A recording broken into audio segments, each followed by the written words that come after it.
Here we go. Ready? Three, two, one. Hello, and welcome to PE turned RE, where we talk about building wealth through real estate while working a full-time job.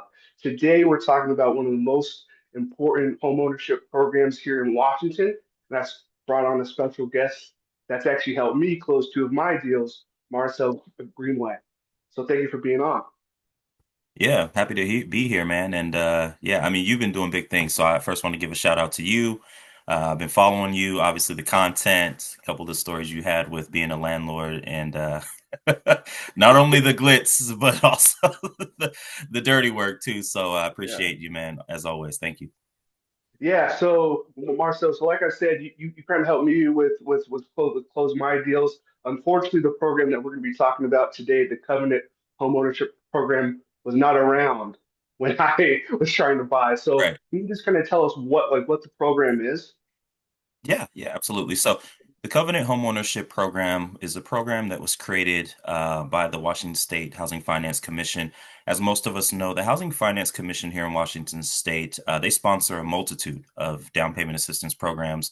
So kind of across the board, they're kind of the one-stop shop. Now, there's others, of course, but in terms of overall offerings, the Housing Finance Commission is probably one of the biggest out there as far as this state, right?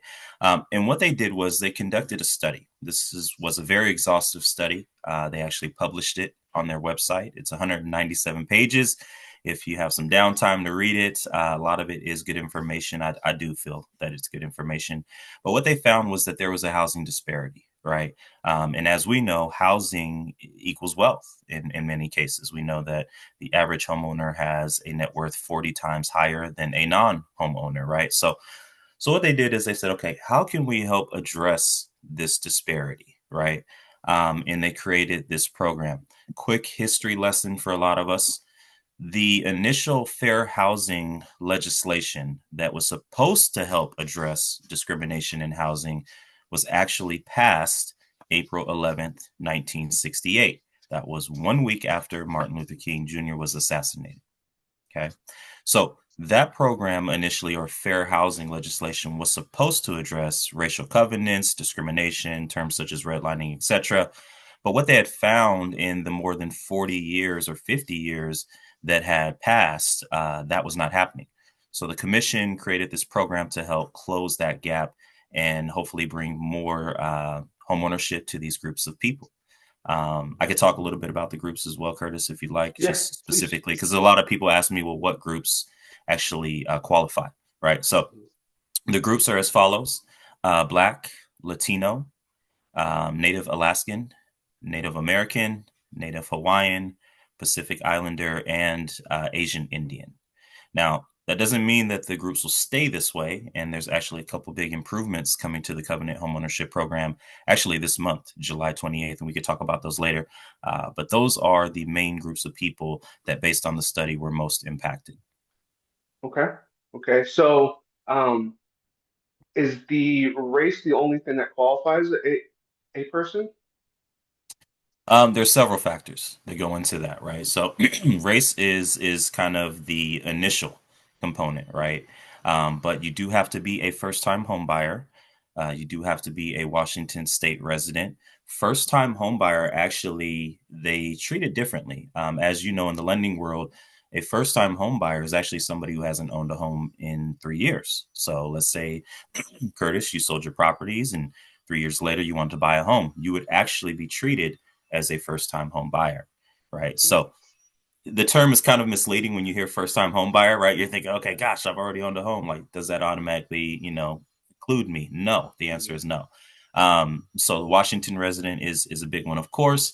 And either you, your parents, or grandparents have to have lived here in Washington State prior to April 11th, 1968, which, like we talked about, is when the fair housing legislation was passed. So for that piece, some of my audience weren't even alive then, right? So Right, how did they right. so how did they prove that they had family here way back then? Great question. So there's several forms or documents that will be accepted, and again, a lot of these kind of come down to circumstances, right? So the Mhm. most common forms that most people tend to send over to me would be things such as birth certificates, death certificate, marriage certificate, census data, military records, if you're tribal records, draft data, things of that nature. So Mhm. it's pretty lenient in terms of documentation. Again, the full list is actually available on the Washington State Housing Finance Commission website as well. Okay, cool. And then is there, I know with a lot of first-time home buyer things, there's often like an income piece of it too. Is that Yes. part of this one too? Yes. So the income limits, and this is where we were going to talk about kind of the two big improvements, but as it stands today, are as follows. So each county has what is called an area median income, right? And that's obviously just kind of an average income for the county at large. So for the Covenant Homeownership Program, you cannot exceed 100% of the area median income. So let's use Pierce County, for example. We do a lot of deals, of course, in Pierce County, King County as well. Pierce County's AMI or area median income is $120,800 currently, right? So you cannot exceed that number. That is collectively as a household. So if you had, for example, a married couple applying, they collectively could not exceed that number. Okay. But if it's just one person, Right. then it's just that one income. Okay. Yes, yeah, the number's still the same. No matter one Mhm. person, two people, they just can't collectively exceed that AMI limit. But Mhm. again, there is some good news. I mean, we could talk about it now, actually. I think it'd probably be Yeah. good since you brought it up. Good segue. As of July 28th, they will actually be increasing the threshold for the AMIs for all counties. So we talk about King County, for example, currently is $147,200. That is the 100% of the AMI. They are actually going to allow borrowers to go up to 120% of the area median income. So what that does obviously is allow some of the borrowers who maybe make just over that threshold still have the opportunity to participate in the Covenant Homeownership Program. hmm And I'm sure that's great for couples too, because now Yeah. that's a Yeah. lot more people that can qualify. Absolutely. That's kind of the biggest concern, right? Is okay, well, do I make too much? Do I make too little? What kind of where do I land here? Another cool feature that will be taking effect as of July 28th, and they will actually retroactively go back on this as well. So if you've used the Covenant Homeownership Program in the past, no need to worry. Mhm. What they will be doing is if you make under 80% of the area median income. If you live in your home for 5 years, again, so it has to be your primary residence, they will actually forgive the loan altogether. So you wanted to talk about a real world example. Let's think about that, right? Well, the Covenant Homeownership Program will contribute up to 20%, as high as $150,000 towards your down payment and your closing costs. So they will cover in effect both, right? Um, it's great, obviously, of course, because in most instances, you need 20% down to cancel your mortgage insurance, as you're well aware of. But it also reduces the amount of mortgage you're paying, right? If you're putting 20% down. So let's think about that example for instance. Let's say you bought a home for $400,000, right? Or let's do five because it's a round number, right? So $500,000. And we know 20% of 500,000 is $100,000, right? Let's say that the Housing Finance Commission also was able to cover your closing costs. Let's say closing costs on that were about 2%, 3%. So you're getting $115,000 on the high end, right? You bought the home, you closed it, you lived in it, you paid your mortgage every month for 5 years. That $115,000 would be forgiven. Mhm. So it's massive, right? And again, this will take place July 28th. For our clients that have already participated in the program, again, if you are when at the point of purchase, right? At the point of purchase, if you are under that 80% threshold for whatever county you purchased in, that loan, as long as you live in the home for 5 years, will be forgiven as well. So it's not like, dang, I wish I would have bought now versus then, right? So the Housing Finance Commission has been very open minded with this policy. Several state representatives as well who have kind of created this program, and it's really been their brainchild. I think they've done a great job. Um, Another thing I want to talk about, which I actually was on another podcast, and I brought this up because I think there's a bit of misconception with where the funds are coming from, right? I've heard people saying, well, it's tax money, and, it's pulling from other resources, and funds are being misallocated. So again, the Housing Finance Commission was very methodical in how they proposed this program, but not only proposing it, but also funding it. So what they did was they simply increased the cost of recording fees. So as you know, Curtis, right? Anytime you buy a home, you're subject to recording fees. We have to make sure that the house is recorded, the title is recorded and reflects you as the new owner, right? So what they did was statewide, they actually increased the recording fees by about $100 across the board, right? Well, it doesn't sound like a lot, but when you multiply the amount of transactions that are happening statewide, it adds up very quickly. They anticipate to have anywhere from 75 to $100 million in this fund, right? Wow. And again, and this fund is constantly replenishing itself. So I know that's a big concern of a lot of folks is, well, are they taking resources from other components or other aspects of, the government legislature? The answer is no. That's also a reason why we don't really have any, what I guess you would consider federal intervention with the program, right? It's a state funded program, and it sustains itself for the most part.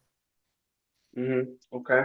Okay. So it sounds like a good chunk of people could get up to $150,000 pretty easy, considering the Pierce County median home price is like 580. Right. Right. Wow. Yeah. Okay. Yeah. And we've seen a lot of people that have kind of come to up right up to the kind of the cusp, right?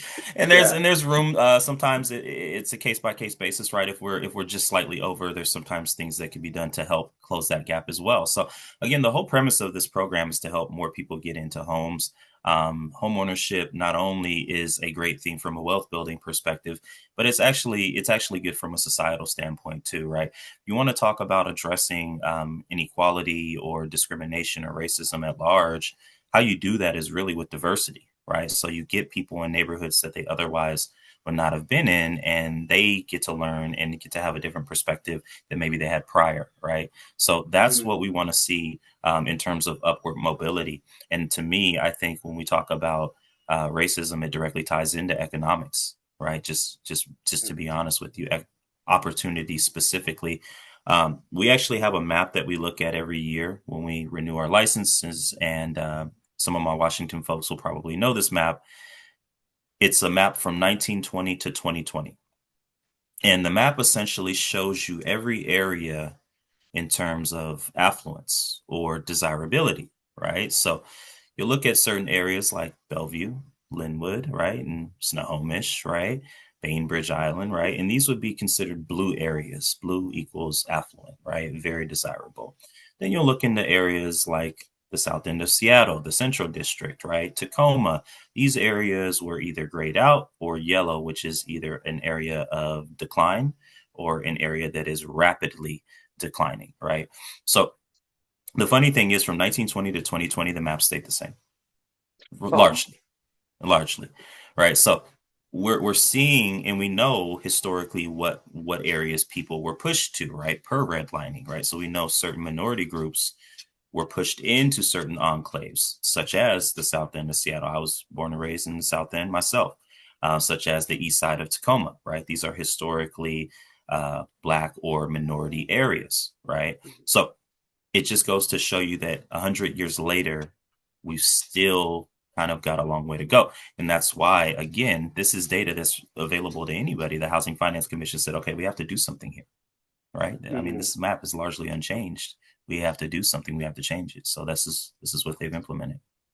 Good. So you had brought up that it's possible for after 5 years the loan is forgiven.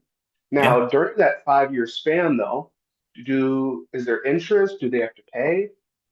No, no. So the cool thing about this loan is it is what we call it a silent second, but essentially what it means is the loan does not accrue interest. So we take the same example, the $115,000 you were given from Washington State Housing Finance Commission.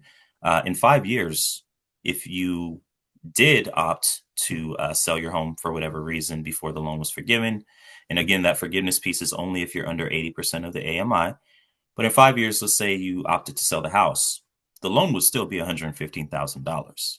You would Mm, not accrue any interest, right? So that's a big thing for a lot of folks. Marcel, I don't want to get in a situation where, I'm taking on a loan and yes, I'm not paying it, but at the tail end, I'm now in a situation where maybe my house is underwater or maybe I can't manage it, right? So, yeah, the Housing Finance Commission, again, in most of the Housing Finance Commission's programs, follow that same line of thought, right? There's usually no interest accrued, simply you paying it off at closing in addition to the first loan, right?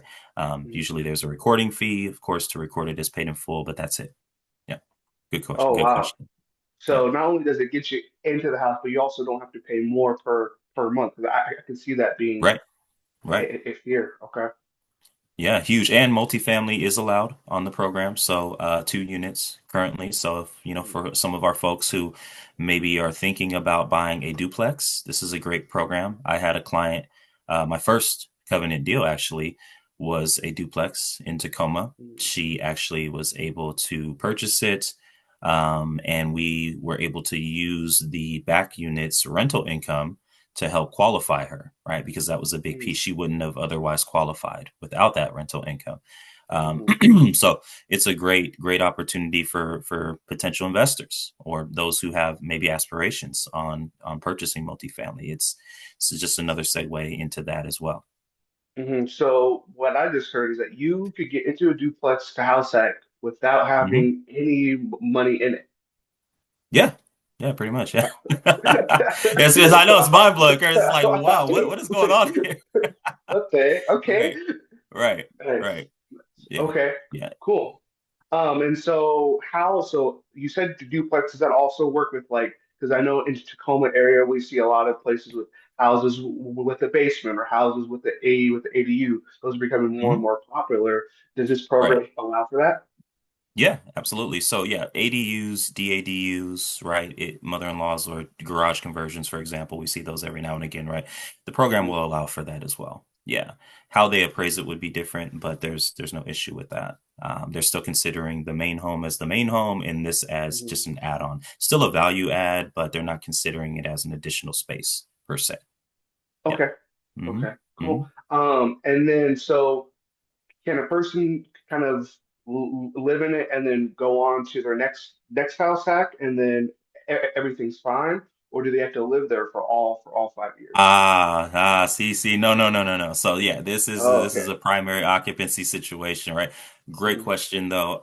But yes, technically I would say, and we haven't really approached that because the program is so young still. Mm-hmm. But I would say if you're planning on living in it for say a 12 months or a 24 months, um, check with me first. Yeah. Check with the Housing Finance Commission, just because again, the program is really designed to help people have a path to home ownership. Right? Mm-hmm. It's not really necessarily to be utilized as a potential strategy. Mm-hmm. Right? I'm just being Yeah. honest. I love the thinking, but yeah, Yeah. that's just something that I would caution people. But again, the program is constantly evolving, so that may be an opportunity. Mm-hmm. Um, but that's kind of what is long and short of it. I wish I had more information, and I will get more information because that was a great question, actually. No, Departing residents in a year, right? you're all good. I just know there's people like me, as weird as that may sound, that do the house Right. hacking thing, and so I just wasn't sure if this was kind of like a more easy way to onboard. But like you said, the program is so new. I think, especially as they continue to update it, we can kind of like watch for those things. For sure, for sure. Yeah, so July 28th, I mean that's technically phase 2, right? So Hmm. there could be many more phases to this. There could be down the line, more forgiveness options, right? There could be a higher income limit threshold. There could be more groups of people being added to that list of qualified or potential qualified applicants. So it's a very fluid process, right?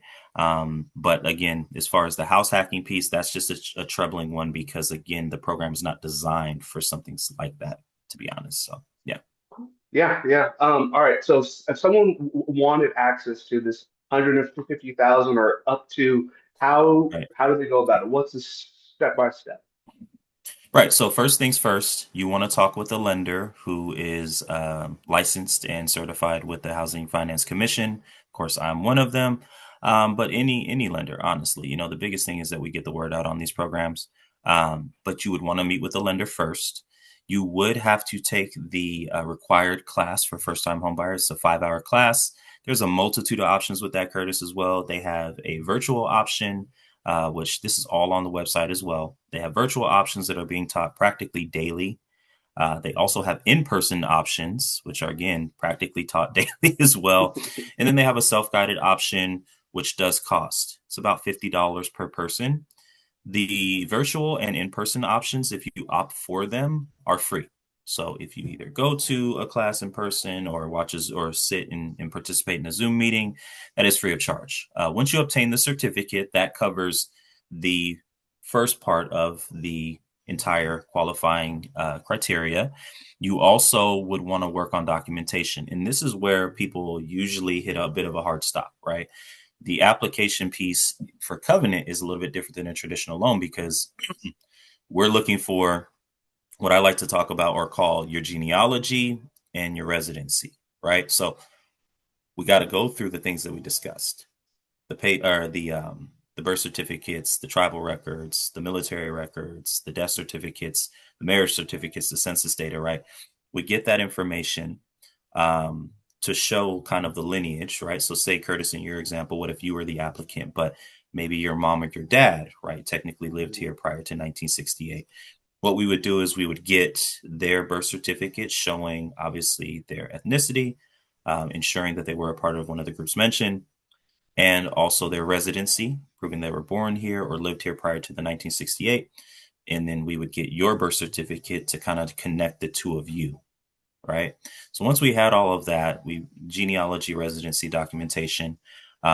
There is a letter that is also required to be written to the commission, just kind of documenting your experiences or your family's experiences with any type of racial covenants or discrimination that you've experienced. We send that to the commission for a decision. And usually the decision process is pretty quick. I mean, they're on top of it. We've done so many of them now that it's kind of just, you know what I mean, a rinse and repeat type of thing.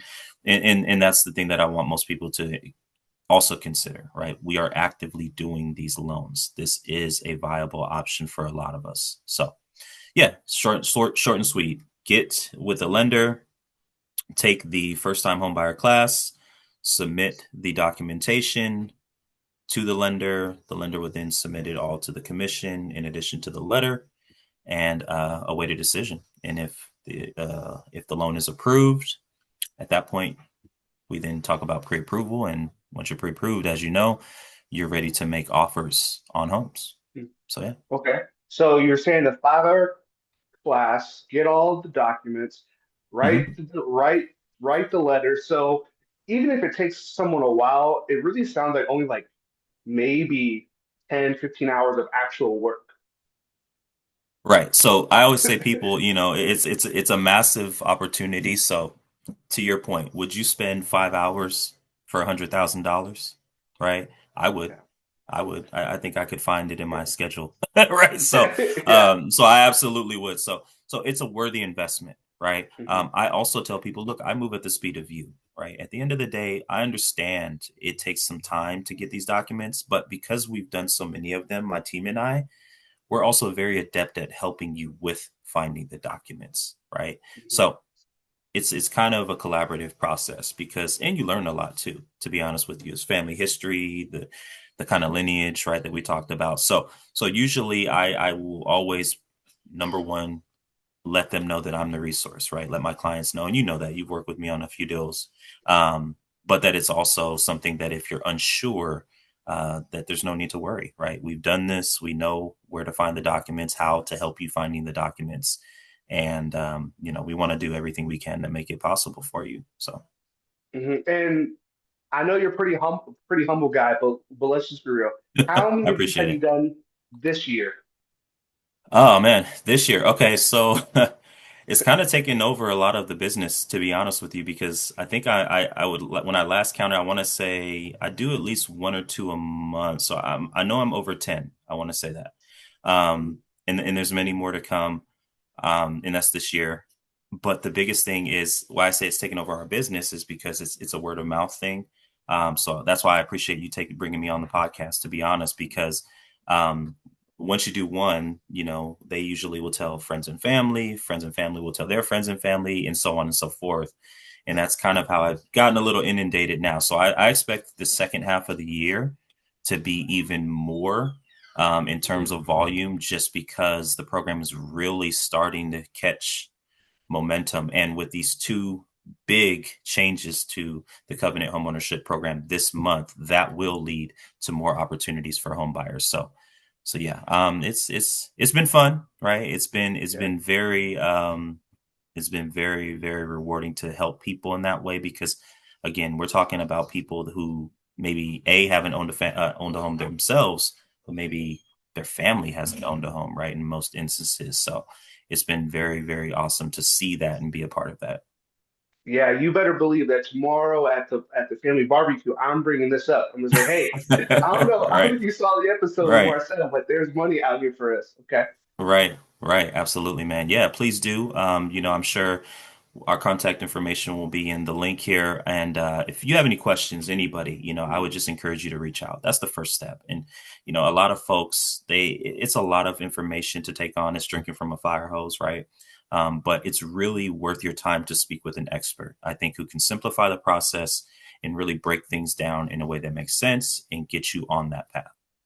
Good, and I'd be remiss if I didn't at least kind of ask the other side. So for those folks that watch this or that I send the episode to, they might say, "Oh wow, this sounds amazing! I can get 150,000. I can get the interest-free loan." But do you see anything where things go wrong during the process, or is there common misconceptions or errors that happen?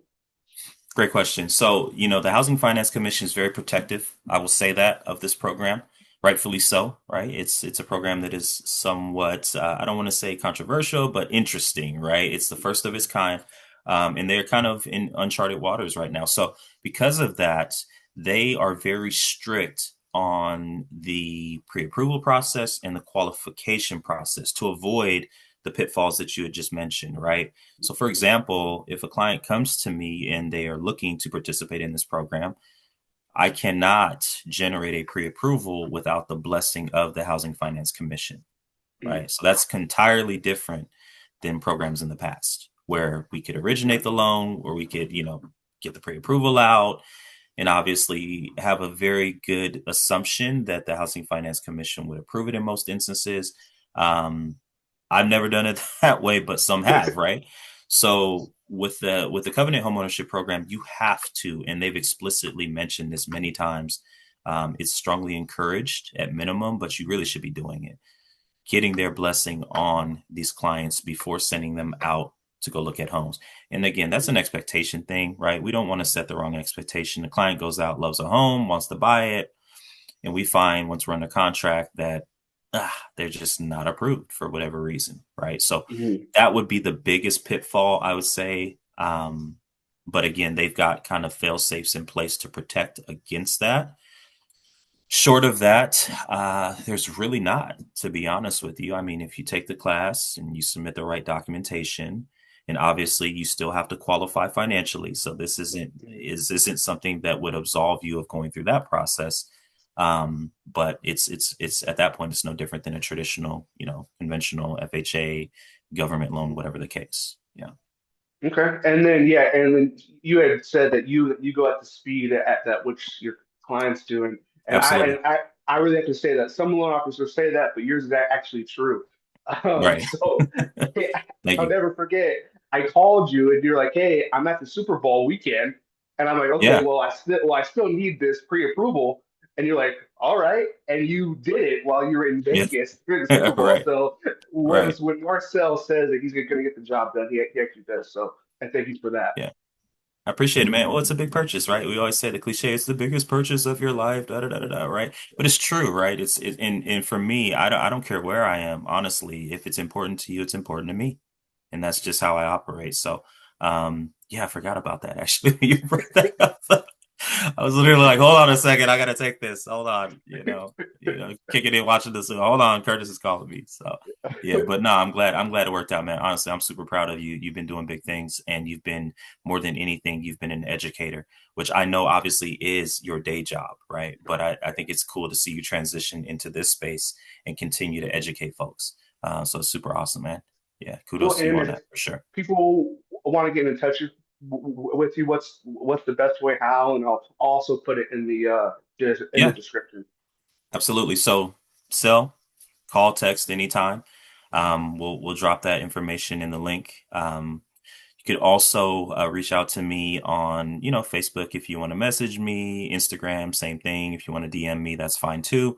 Um, but I would say call or text 100%. I always have my phone on me, as you know, and I'm pretty responsive when it comes to people reaching out. So I try to be as best as possible. So yeah, any questions, fire away, let us know, and we'd be happy to help. Perfect. Thanks, Marcel. And audience, if you, friends, family, anybody feels like home ownership has been out of reach, please send them this clip. Please send them my contact info. I'd love to help them get on the home ownership path. Thanks again, there, Marcel. Appreciate you, man. Thank you so much, man. Have a happy and safe fourth as well. Yes.